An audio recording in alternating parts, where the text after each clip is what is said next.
ওগুলো বলবো। বৈশাখীও তো তাই বললো। তো তাহলে আদি পর্ব হয়ে গেছে? তাহলে আদি পর্ব তাহলে কে পড়বে? আদি পর্ব আমার রেডি করা নেই। পম্পা পড়বে বোধহয় নাকি? না তৃপ্তি পড়বে না কে পড়বে? তাহলে আমি একটু আদি পর্বটা একটু শুরু করব।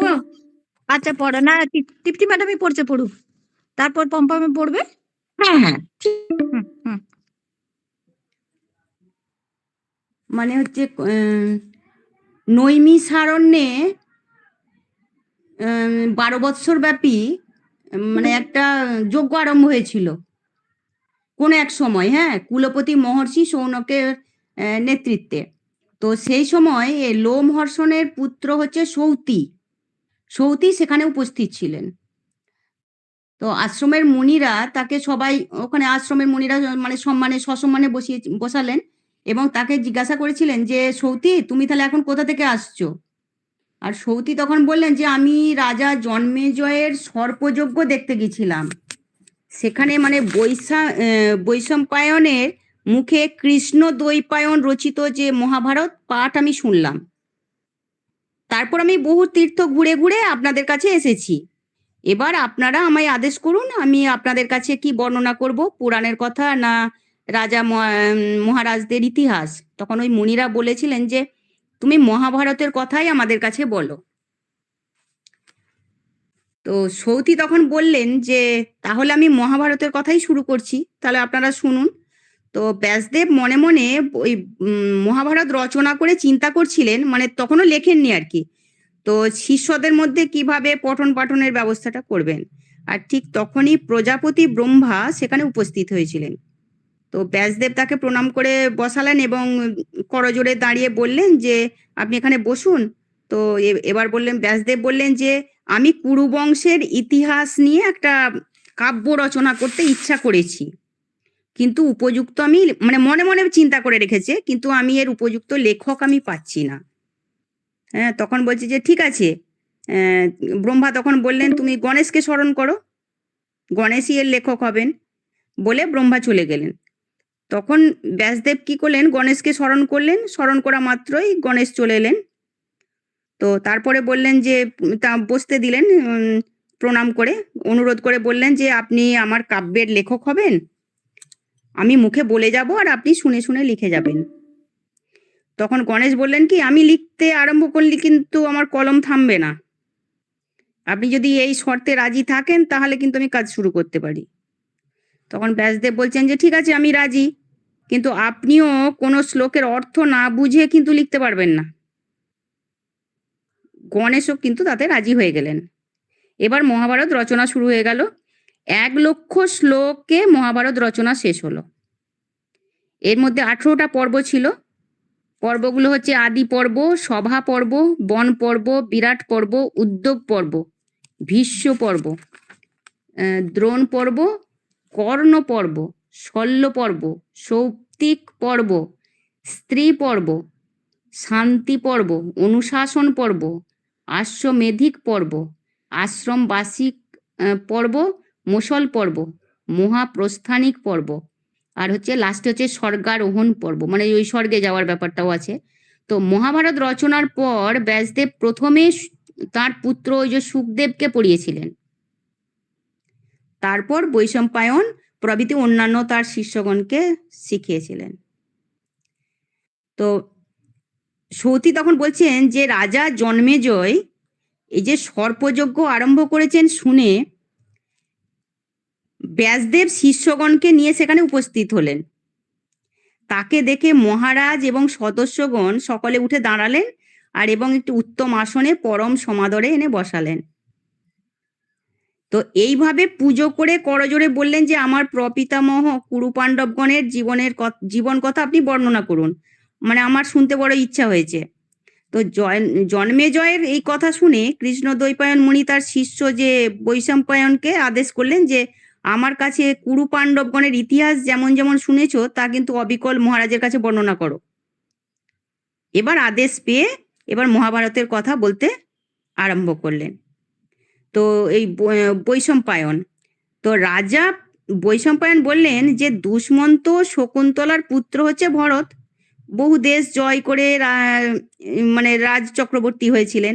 তো তার বংশের এক রাজার নাম ছিল হস্তি, যে তিনিই হস্তিনগর প্রতিষ্ঠা করেন। তার 4 পুরুষ পরে হচ্ছে কুরু রাজা হন। তো কুরু যেখানে তপস্যা করেছিলেন সেই স্থানটাই কিন্তু কুরুক্ষেত্র নামে প্রসিদ্ধ, যেখানে যুদ্ধ হলো কুরুক্ষেত্র।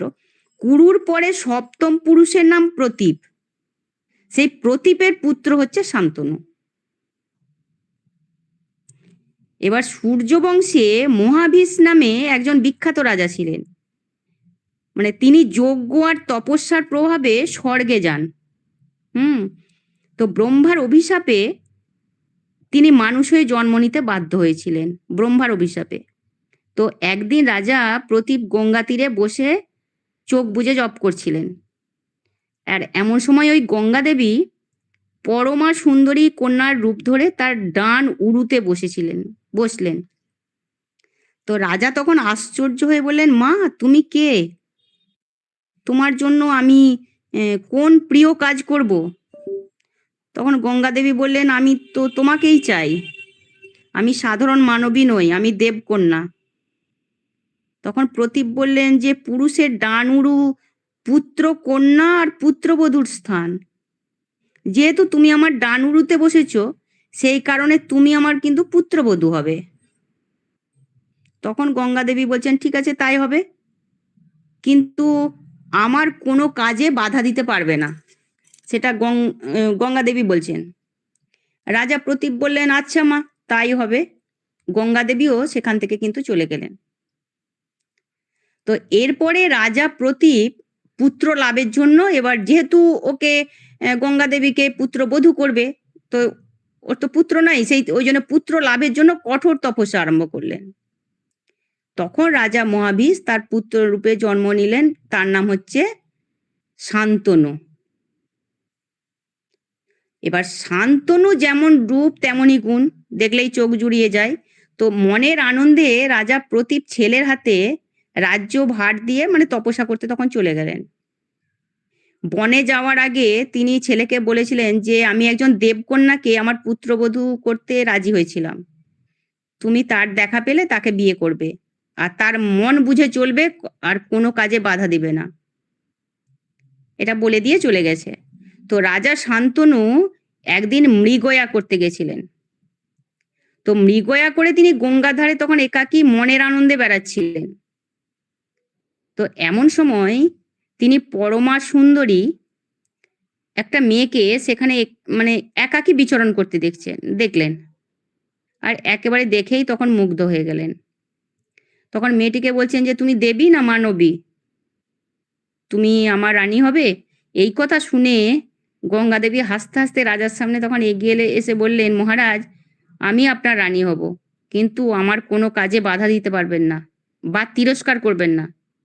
যদি আমার কাজে বাধা দেন তাহলে কিন্তু বা অসন্তোষ প্রকাশ করেন, তখনই আমি আপনাকে ছেড়ে চলে যাব। শান্তনু কিন্তু তাতেই রাজি হলেন।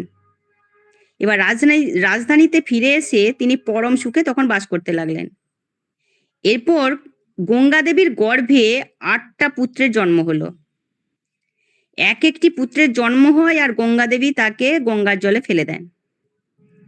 তো এই দুঃখে রাজার বুক ফেটে যেতে থাকে, তথাপি কিন্তু কিছু বলতে পারেন না ভয়ে, কারণ যদি রানী তাকে ছেড়ে চলে যায়। কিন্তু এইভাবে যে 7টা ছেলেকে তিনি গঙ্গায় ফেলে দিলেন, 8ম ছেলেটা হওয়ার পরে গঙ্গা দেবী তখন হাসতে লাগলেন। রাজা তখন সহ্য করতে পারলেন না। হ্যাঁ, তো তখন বাধা দিয়ে বললেন, ওকে মেরো না, তুমি কেন পাপের কাজ করছো? তুমি তো একজন পাপিষ্ঠা, পাপেরও কি তোমার ভয় নেই? তখন ওই গঙ্গা দেবী বলেন, এই নাও তোমার পুত্র, তোমার কাছে এই থাকলো, আর আমারও কাজ শেষ হয়ে গেল, আর তোমার কাছে আমার থাকা শেষ হয়ে গেল। তারপর নিজের পরিচয় দিয়ে বললেন যে আমি জন্নু কন্যা গঙ্গা, দেব কার্য আমি সাধনের জন্যই কিন্তু আমি এখানে এসেছি। কারণ হচ্ছে ওই যে বশিষ্ঠের অভিশাপে অষ্টবসু ছিল না, মানুষ হয়ে জন্ম নিতে বাধ্য হয় বশিষ্ঠের অভিশাপে। অষ্টবসু ওরা জন্ম নিয়েছিল ওই যে পুত্রগুলো, এই যে যাদেরকে গঙ্গায় ফেলে দিল সাতজন, তারা কিন্তু মুক্তি পেয়ে গেল অভিশাপ থেকে। তো আমি তাদের প্রতিশ্রুতি দিয়েছিলাম যে আমি তাদের মা হব এবং জন্মের পরেই তাদের গঙ্গায় ফেলে দেব। এইভাবেই তারা মানে মুক্তি পেয়ে পুনরায় দেবলোকে ফিরে গেছে। কিন্তু দো নামক যে বসু বেশি অপরাধ ছিল বলে বহুদিন তাকেই মনুষ্যলোকে থাকতে হবে।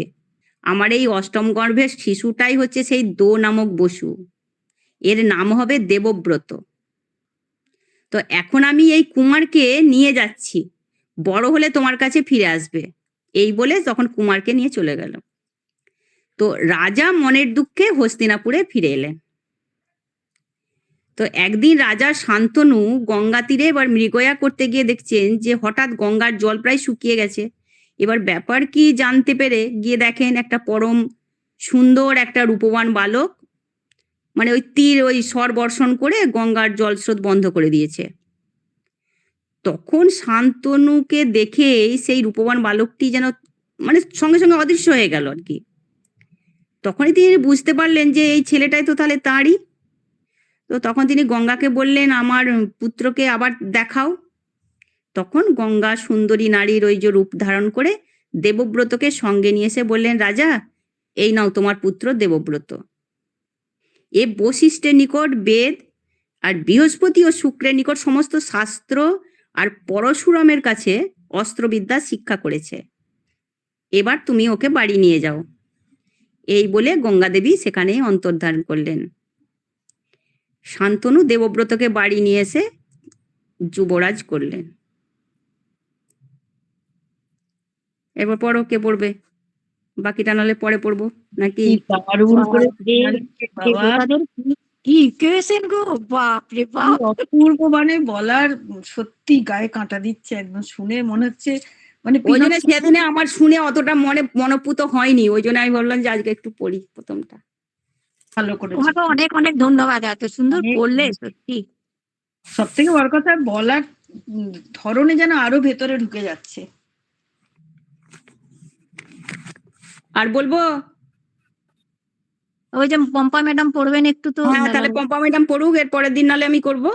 হ্যাঁ হ্যাঁ হ্যাঁ হ্যাঁ, আমি মহামুনি বশিষ্ঠর অভিশাপে যে জিনিসটা হয়েছিল, সেখানে যে অপরাধটা ছিল সেটা হচ্ছে তার একটা গরু তারা মজা করে চুরি করেছিল।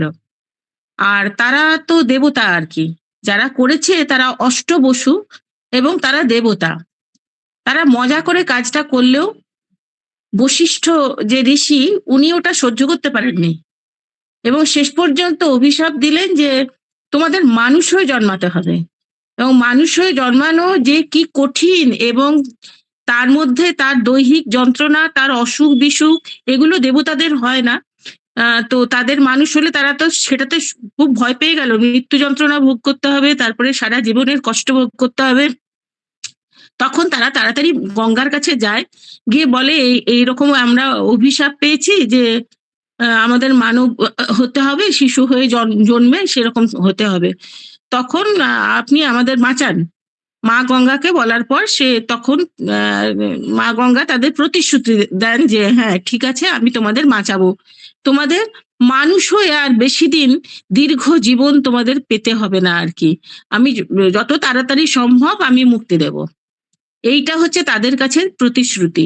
সেই প্রতিশ্রুতি রক্ষার জন্যেই মা গঙ্গা এই যে শান্তনুর সঙ্গে যে বিয়ে হলো তারপরে কিন্তু ওই প্রতিশ্রুতিটাই রক্ষা করেছিলেন, তাদের তাড়াতাড়ি করে দৈহিক যন্ত্রণা থেকে মুক্তি দেবার জন্যে, যে প্রথমেই বাচ্চাগুলো জন্মালো আর ফেলে দেওয়া হলো। এবং তারপরেও যে অষ্টবসু, যিনি অষ্টম আর কি, তাকে রাখা হলো এবং তাকেও অত্যন্ত সারা জীবন ধরে অত্যন্ত যন্ত্রণা ভোগ করতে হলো এবং শেষ জীবনেও সেই জিনিসটা পেতে হলো আর কি। আর গঙ্গা তো চলে গেল। মানে এইটা হচ্ছে প্রতিশ্রুতি, যার জন্যে 7টা সন্তানকে পরপর ফেলে দিতে হয়েছিল। হ্যাঁ, তারপরে আমি একটা খুব বাচ্চাদের মতন করে ইয়েতে আসছি। হ্যাঁ, আমিও এটা অনেকদিন আগে পড়েছিলাম, বাচ্চাদের মতনই বই, কিন্তু খুব তাড়াতাড়ি মানে 18টা পর্ব কমপ্লিট করে দেয়া যাবে মোটামুটি ইয়ে করে। তা আমি পড়ছি। হ্যাঁ হ্যাঁ হ্যাঁ পড়ো পড়ো। কুমারগণের অস্ত্রগুরু রূপে দ্রোণাচার্য। এদের মধ্যে একটুখানি বিবাদ নিয়েই এরা তৈরি হচ্ছিল, কিন্তু প্রথম থেকেই জন্মে থেকেই যে মারামারি হচ্ছে, ভীম ইয়ে করে দিচ্ছে, তারা ভীমকে জলে ফেলে দিচ্ছে, এইসবের মধ্যেই এরা বেড়ে উঠছিল এরা। তো এই যে এবার অস্ত্রগুরু হিসাবে দ্রোণাচার্য কি করে এলো? রাজকুমারগণ ক্রমেই বলে দুর্ধর্ষ হয়ে উঠছে দেখে ধৃতরাষ্ট্র অস্ত্রশস্ত্রবিদ কৃপাচার্যকে কুমারগণকে অস্ত্র শিক্ষা দেওয়ার জন্য নিযুক্ত করলেন। কুমারগণ কৃপাচার্যের নিকট অস্ত্র শস্ত্র শিক্ষা করতে লাগলো। একদিন কুমারগণ খেলতে রাজপুরীর বাইরে চলে গেল। কাঠের গুলি নিয়ে খেলছিল তারা। খেলতে খেলতে কাঠের গুলিটা একটা কূপের মধ্যে পড়ে গেল। গুলিটা তুলবার জন্য তারা অনেক চেষ্টা করলো, না পেয়ে দুঃখে আর লজ্জায় মাথা নিচু করে তারা বসে রইল সেই কূপের পাশে। কুমারগণ সামনের দিকে তাকিয়ে দেখতে পেল অদূরে যজ্ঞের অগ্নির সামনে বসে রয়েছেন এক ব্রাহ্মণ। তার শরীর শ্যামবর্ণ, মাথার চুল পাকা। ভগ্নোৎসাহ কুমারগণ সেই যাজ্ঞিক ব্রাহ্মণকে দেখতে পেয়ে তার কাছে গিয়ে তাকে ঘিরে দাঁড়ালো। তিনি সস্নেহে দৃষ্টিপাত করতেই তারা তাকে জানালো তাদের গুলির কথা। বিষণ্ণ মুখে মুখ কুমারদের কথা শুনে ব্রাহ্মণ হেসে বললেন, কি হে, তোমরা কেমন তোর ক্ষত্রিয় কুমার, কূপের জলের মধ্যে থেকে সবাই মিলে একটা কাঠের গুলি তুলতে পারলে না? আচ্ছা দাঁড়াও, আমি আমার এই হাতের আংটিটা ওই কূপের জলের মধ্যে ফেলে দিচ্ছি, তারপরে আমি তোমাদের ওই কাঠের গুলি আর আমার এই আংটি সব তুলে দেব। এই বলে সেই ব্রাহ্মণ কুমারদের নিয়ে কূপের কাছে গেলেন, নিজের হাতের আংটিটাও কূপের জলে ফেলে দিলেন। তখন যুধিষ্ঠির ব্রাহ্মণকে বলল, আপনি যদি ওই কাঠের গুলি আর আংটিটা জল থেকে তুলতে পারেন, তবে আমাদের গুরু কৃপাচার্যের অনুমতি নিয়ে আমরা রোজ আপনাকে প্রচুর ভিক্ষা দেব। ব্রাহ্মণ অল্প একটু হেসে একটা কুশ ঘাস দিয়ে কূপের ভিতরকার কাঠের গুলিটিকে বিদ্ধ করলেন। সেই কুশ ঘাসটিকে আবার একটি কুশ ঘাস দিয়ে পিছন থেকে বিদ্ধ করলেন, সেটিকে আর একটি দিয়ে, এইভাবে তিনি কুশ ঘাস দিয়ে কাঠের গুলিটিকে তুলে ফেললেন।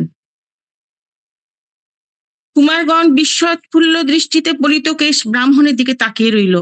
ব্রাহ্মণ তখন এমন ভাবে একটি তীর ছুঁড়ে মারলেন যে তীরটি নিচে গিয়ে কূপের জল থেকে আংটিটিকে একেবারে ওপরে এনে ফেলে দিল। বিস্মিত কুমারগণ ব্রাহ্মণকে ঘিরে ধরে বলল, আমরা সবাই আপনাকে নমস্কার জানাচ্ছি, এমন আশ্চর্য ক্ষমতা আমরা আর কোনো মানুষের মধ্যে দেখিনি, আপনি কে? ব্রাহ্মণ হেসে বললেন, আমি কে তা তোমাদের পিতামহ ভীষ্মের কাছে গিয়ে জিজ্ঞেস করো। কুমারদের সব কথা শুনে ভীষ্ম বুঝতে পারলেন এই ব্রাহ্মণ আর কেউ নয়, ইনি অস্ত্রবিদ্যায় অদ্বিতীয় পারদর্শী স্বয়ং দ্রোণাচার্য। ভীষ্ম তখন সাদরে আচার্য দ্রোণকে আহ্বান করে হস্তিনাপুরে তার আগমনের কারণ জিজ্ঞাসা করলেন। হ্যাঁ হ্যাঁ, কিছু হয়েছে? না না না, পড়ো পড়ো। দ্রোণ বললেন, একটা সংকল্প নিয়ে আমি আপনাদের এখানে এসেছি। যৌবনে আমি এবং পাঞ্চালের রাজপুত্র দ্রুপদ একসঙ্গে অস্ত্র শিক্ষা করেছিলাম মহর্ষি অগ্নিবেশের নিকটে। তখন আমাদের দুজনের মধ্যে এমন বন্ধুত্ব হয়েছিল যে রাজপুত্র দ্রুপদ আমাকে বলেছিল, বড় হয়ে আমি রাজ্য লাভ করলে তুমিও সখা আমার সেই রাজ্য সমানভাবে ভোগ করবে। তারপরে আমরা দুজনেই বড় হয়েছি। আমার একমাত্র পুত্র অশ্বত্থামা একদিন ধনীর ছেলেদের দুধ পান করতে দেখে ঘরে এসে কেঁদেছিল। আমি দরিদ্র ব্রাহ্মণ, অনেক চেষ্টা করেও একটি দুগ্ধবতী গাভী সংগ্রহ করতে পারলাম না। ধনীর ছেলেরা একদিন চালের পিটুলি গুলে বাটিতে করে আমার ছেলেকে খেতে দিল। আমার ছেলে অশ্বত্থামা তাই খেয়ে দুধ খাচ্ছি বলে নাচতে লাগলো, আর অন্য ছেলেরা তাকে ঘিরে হাততালি দিয়ে হাসতে লাগলো। সে দৃশ্য আমার মনে বড় আঘাত করলো, নিজেকে দিলাম ধিক্কার। তখন বাল্য বন্ধুত্ব স্মরণ করে পুত্রকে সঙ্গে নিয়ে উপস্থিত হলেন পাঞ্চাল রাজ দ্রুপদের কাছে। সখা বলে পরিচয় দিতে সে বলে উঠল, বন্ধুত্ব হয় সমানে সমানে, ঐশ্বর্যশালী রাজায় আর শ্রীহীন দরিদ্র ব্রাহ্মণে কখনো বন্ধুত্ব হয় না। দারুণ অপমান মাথায় বয়ে নিয়ে ফিরে এসেছি। ভীষ্ম বললেন, আপনি প্রচুর ধনরত্ন গ্রহণ করুন আর এই রাজপুরীতে থেকে কুমারগণের অস্ত্রশস্ত্র শিক্ষার ভার গ্রহণ করুন। দ্রোণ এই নিয়োগ স্বীকার করলেন। অস্ত্রশস্ত্র শিক্ষা দিতে গিয়ে দ্রোণ কুমারগণকে বললেন, তোমাদের আমি অস্ত্রবিদ্যায় সুশিক্ষিত করে তুলব, কিন্তু শিক্ষা শেষ হলে তোমাদের আমার এক অভিলাষ পূর্ণ করতে হবে।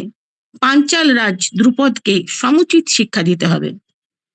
শুনে কৌরবগণ চুপ করে রইল, কিন্তু অর্জুন এগিয়ে এসে সেই প্রতিজ্ঞা গ্রহণ করল। দ্রোণাচার্য প্রীতি ভরে অর্জুনকে কাছে টেনে তার মস্তক আঘ্রাণ করলেন। কুমারগণকে দ্রোণাচার্য শিক্ষিত করে তুলতে লাগলেন নানাবিধ অস্ত্র বিদ্যায়। ঘোড়ায় চড়ে যুদ্ধ, হাতিতে বসে যুদ্ধ, রথে বসে যুদ্ধ, ভূমিতে নেমে যুদ্ধ, গদা যুদ্ধ, অসি যুদ্ধ, তোমর মানে হচ্ছে শাবল জাতীয় অস্ত্র, তোমর, প্রাস মানে ছোট বর্ষা, শক্তি লৌহ নির্মিত ভীষণ ক্ষেপণাস্ত্র, ধনুর্বাণ প্রভৃতি নিয়ে যুদ্ধ, সর্বপ্রকার যুদ্ধের কৌশলী শিক্ষা দিতে লাগলেন।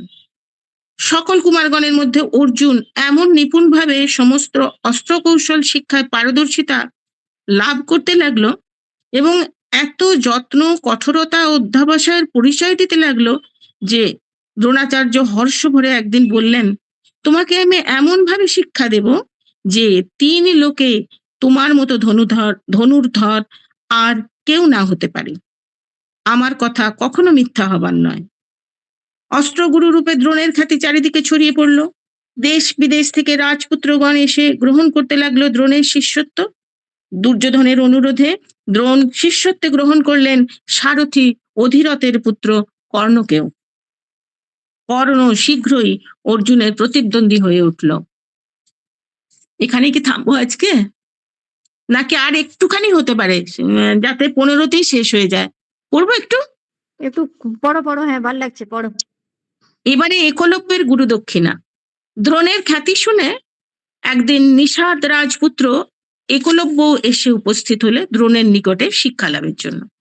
দ্রোণাচার্য বনচারী নিষাদ জাতির রাজপুত্রকে অস্ত্র শিক্ষা দান করতে অস্বীকৃত হলেন, কিন্তু একলব্য ভগ্ন মনোরথ না হয়ে মনে মনে দ্রোণকেই গুরুত্বে বরণ করে দ্রোণের পায়ে মাথা ঠেকিয়ে বনে চলে গেল। একদিন গুরু দ্রোণাচার্যের অনুমতি নিয়ে কৌরব ও পাণ্ডব রাজকুমারগণ মৃগয়ায় বনে চলে গেল। মৃগয়ার জন্য তারা সঙ্গে নিয়ে গিয়েছিল একটি কুকুর। কুকুরটি রাজপুত্রদের সঙ্গে ঘুরতে ঘুরতে গভীর বনে চলে গেল। সেখানে গিয়ে সে দেখতে পেল কৃষ্ণবর্ণ মলিন দেহ, কৃষ্ণ মৃগচর্ম পরিহিত জটাধারী একটি ধনুর্ধর লোককে। কুকুরটা দেখতে পেল, কিন্তু কুকুরটা চলে গেছে ওখানে। দেখে কুকুরটা চিৎকার করে বারবার ডাকতে লাগলো। ধনুর্ধর লোকটি তখন একসঙ্গে 7টি স্বর নিক্ষেপ করলো একসঙ্গে। তাতে কুকুরের আর কোনো ক্ষতি হলো না, শুধু মুখ বন্ধ হয়ে ডাকবার ক্ষমতা লুপ্ত হলো। কুকুরটা সেইভাবে ফিরে এলো রাজকুমারদের কাছে। তারা আশ্চর্য হয়ে গেল সরসন্ধানের এই অপূর্ব কৌশল দেখে। কুকুরটিকে অনুসরণ করে কৌতূহলী রাজকুমারগণ পৌঁছালো। গিয়ে বনের সেই প্রদেশে দেখলো দ্রোণাচার্যের মৃন্ময় মূর্তি সামনে রেখে অবিরল বাণ ছুঁড়ে ছুঁড়ে ধনুর্বিদ্যা শিক্ষা করছে এই বনচারী। কুমারগণ তার পরিচয় জিজ্ঞাসা করলে সে বলল, আমি নিষাধাপতির পুত্র, দ্রোণাচার্যের শিষ্য, নাম আমার একলব্য।